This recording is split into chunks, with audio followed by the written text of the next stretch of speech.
When she walked into her room, everyone stopped. And not just because she's my daughter, but she was a beautiful girl.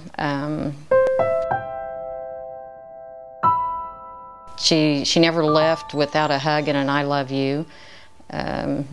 Even over the phone, anyone she talked to, family, close friends, there was always an "I love you" before leaving or hanging up.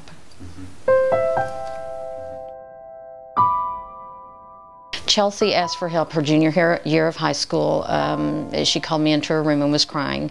And she said, "Mom, I think I need help." And of course, that just floored me. What kind of help? And she said that she was just depressed, wanted to cry a lot. As soon as she asked for the help, yes, we got a doctor. She was on the antidepressant, so we were on the right track. But something went wrong somewhere.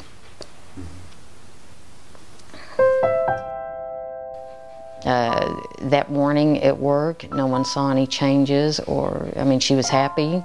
She had just gotten a new car to her. She had gone in that morning and paid $780 some odd for a car tag.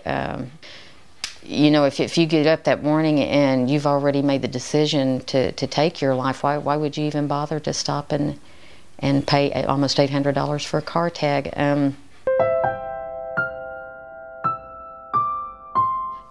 Chelsea went to the extremes. I apologize if I cry, but that's okay. She tried taking acetaminophen. She tried slitting both wrists,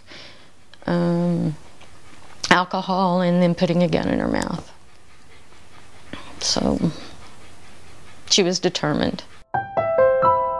But what led up to that final, "This is it, I've had it," especially after talking to her the night before and knowing how happy she was, that's a question that we'll never have an answer to.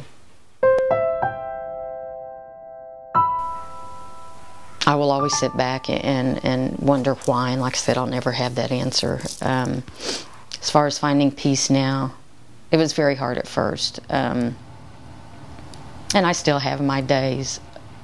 I even went through it, I guess a few months after Chelsea's death. I had my own suicide planned. I did not want to be here, her being my only child. She was my life, she was my future. I didn't want to be here. Faith, my family and friends and co-workers is what has seen me through, and I just feel like I have to keep going because that's what Chelsea needs me to do. I need to get the word out here and let people know that they're not alone. There are other survivors out here.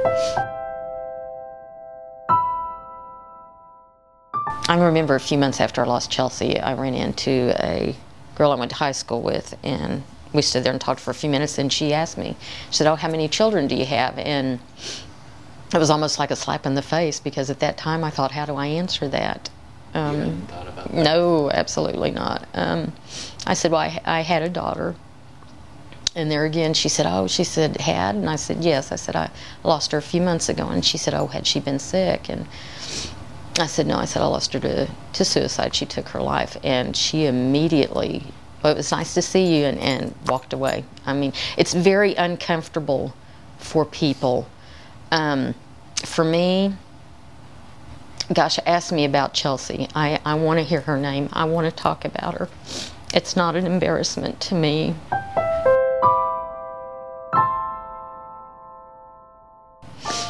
I never would have dreamed in a million years that I would have lost my daughter to suicide.